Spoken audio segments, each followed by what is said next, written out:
అంటే ఒక sentiment create చేసి పదే పదే చెప్పి ప్రజలను నమ్మించి వైలెన్స్ క్రియేట్ చేసి రాష్ట్రంలో అభద్రతా భావాన్ని క్రియేట్ చేయాలని ప్రయత్నం చేశాడు.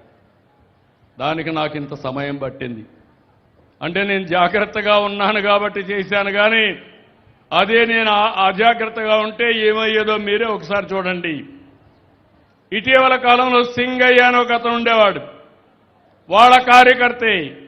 ఆయన చూడడానికి గుంటూరులో వచ్చాడు. కారు కింద అడ్డంగా తొక్కిచ్చేశారు. తొక్కిచ్చిన తర్వాత పక్కన ఈడ్చి పారేశారు, జంతువు కంటే హీనంగా. అప్పుడు అంబులెన్స్ వచ్చి హాస్పిటల్ తీసుకుపోతా ఉంటే చనిపోయాడు. చనిపోతే తిరిగి అంబులెన్స్ని చంపేశారని పోలీసులపైన నెపం వేసే పరిస్థితికి వచ్చారు. మొన్నే మీరు మూడో సంఘటన మీరు చూస్తే కడప నుంచి ఒక పాస్టర్ వెళ్తాడు. ఎక్కడికి? పాడేరుకి.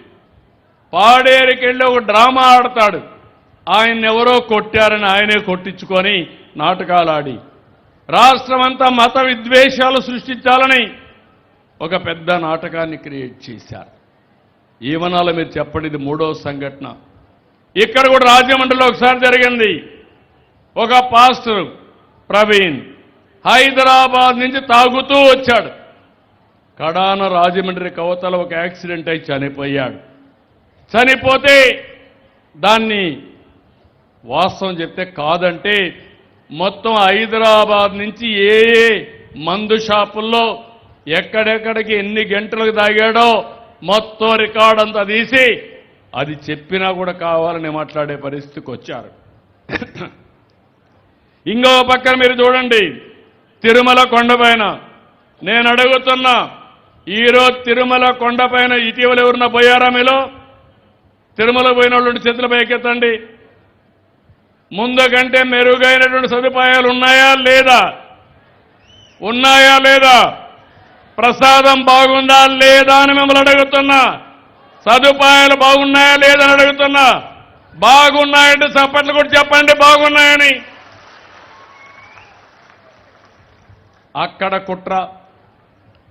అక్కడ పోయి కౌస్తుభం గెస్ట్ హౌస్ దగ్గర ఖాళీగా ఉండే ప్లేస్లో సాక్షి మీడియా వాడిని పంపించి ఒక బాటిల్ అక్కడ వేశారు, ఖాళీ బాటిల్ పెట్టారు.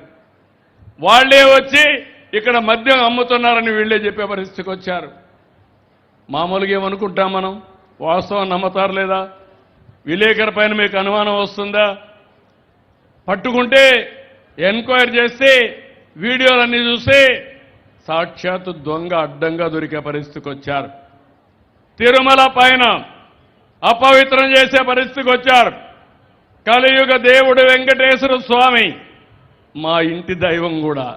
నాకు ప్రాణభిక్ష పెట్టినటువంటి దేవుడు వెంకటేశ్వర స్వామి. నేనెప్పుడూ మర్చిపోలేను, నేనెప్పుడూ తప్పు చేయను.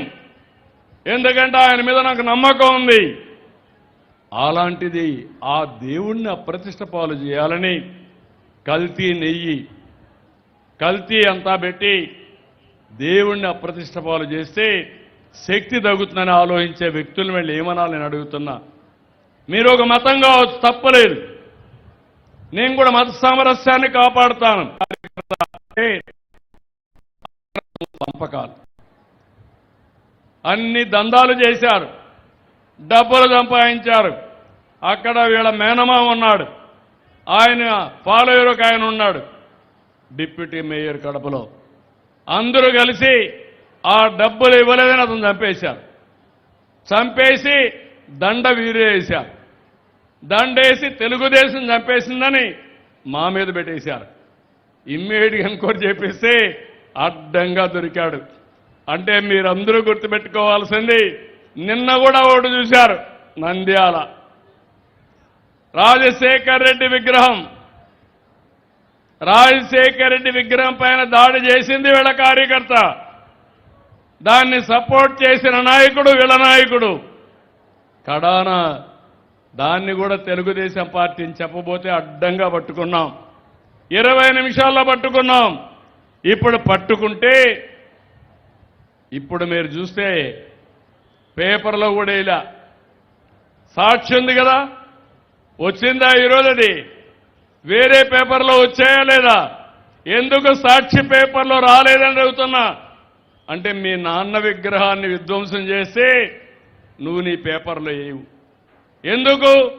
నువ్వే చేపించావు.